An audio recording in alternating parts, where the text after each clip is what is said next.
অনেকেই মনে করেন জীবনে রিজেক্ট হওয়া খুব বাজে একটি বিষয়, সেটা নাকি মানুষের মনোবল ভেঙে দেয়।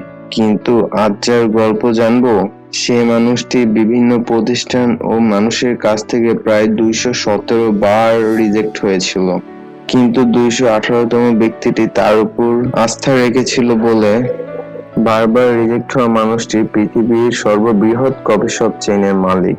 তার দেখা স্বপ্ন ডানায় উড়িয়ে দেয়। বর্তমান বিশ্বে প্রায় 30,000-এরও বেশি দোকান চলে তার এই কোম্পানির নামে। তার জন্ম আমেরিকার ব্রুকলিনে এক দরিদ্র পরিবারে। তার বাবা ছিলেন একজন ট্রাক ড্রাইভার। তার বয়স যখন মাত্র 7 বছর, তখন একদিন বাড়ি ফিরে দেখলো তার বাবার কাজ করতে গিয়ে পা ভেঙে গিয়েছেন। অসহায় অবস্থায় বাড়িতে পড়েছিলেন তার বাবা। তার পরের কয়েক মাস যে দুর্ভিক্ষে ছিলেন তার পরিবার, তা মনে করে সে এখনো কেঁদে ওঠেন। এই দুর্ভিক্ষের সময় তার পাশে কেউ ছিলেন না, তার পরিবারকে কেউ একটা টাকা দিয়েও সাহায্য করেনি। তার বাবা যে কোম্পানিতে কাজ করতেন, সেই কোম্পানির থেকে কোনো ক্ষতিপূরণও পাননি তার বাবা। ওই সময় তিনি বুঝতে পারেন ভালোভাবে বেঁচে থাকতে পড়াশোনাই একমাত্র সঠিক পথ। এক সময় ভালো ফুটবল খেলোয়াড় সুবাদে স্পোর্টস কোটায় স্কলারশিপ পেয়ে মিশিগান বিশ্ববিদ্যালয়ে পড়ার সুযোগ আসে। সে সময় থেকে খাওয়া ও পড়ার জন্য কখনো বার স্ট্যান্ডার্ডের কাজ, কখনো সেলসম্যানের কাজ করতেন তিনি। তার জীবনে এমনও সময় এসেছিল যখন তার রক্ত বেচে তার পড়াশোনার খরচ দিতে হতো। এভাবে অনেক কষ্টের মাধ্যমে পার হলো তার কলেজ জীবন।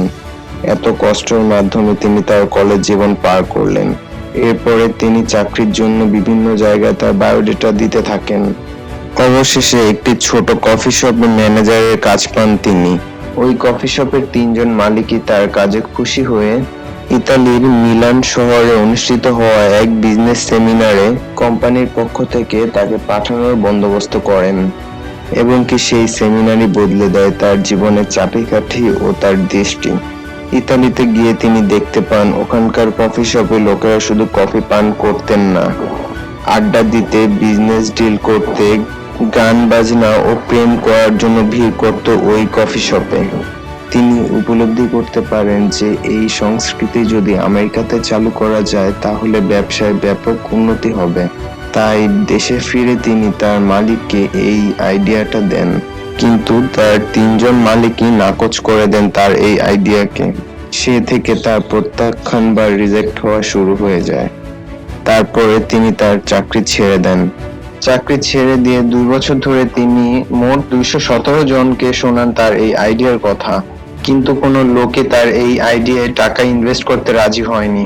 এই 2 বছরে তিনি কেঁদেছেন বহুবার বাড়ি ফিরে রাগে জিনিসপত্র ভেঙেছেন, কিন্তু কখনোই তার এই স্বপ্ন দেখা বন্ধ করেনি। এই জন্যই 218 নম্বর ব্যক্তি অবশেষে রাজি হন তার এই স্বপ্নের টাকা ইনভেস্ট করতে। 1986 সালে তিনি তার নিজের কফি শপ চালু করেন, যেখানে কফির পাশাপাশি বিক্রি হতে শুরু হলো আইসক্রিমও। মাত্র 2 বছরে সেই কোম্পানি এত উচ্চতায় পৌঁছালো যে নিজের প্রথম কোম্পানি স্টারবাকস কিনে নেন তিনি। আর সেই নামেই শুরু হলো এক স্বপ্নের রূপকথা।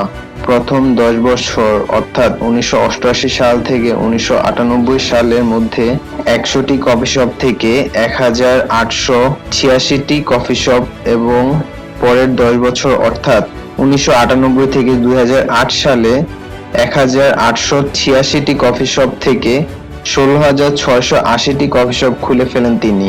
আর বর্তমানে মোট 75টি দেশে হাওয়ার গুলস নামক সেই মানুষটি স্টারবাকস নামক কফি শপের সংখ্যা 30,000 প্লাস, আর তার কোম্পানির মার্কেট প্রাইস $84 বিলিয়ন এবং $10 পকেটে নিয়ে নিউ ইয়র্ক শহরের পা রাখা হাওয়ার গুলস আজ 29,251 কোটি টাকার মালিক।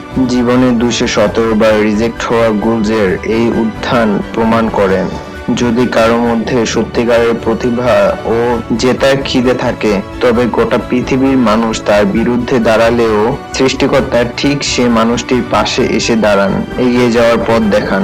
দর্শক, ভিডিওটি কেমন লেগেছে আমাদের কমেন্টে অবশ্যই জানিয়ে দিবেন।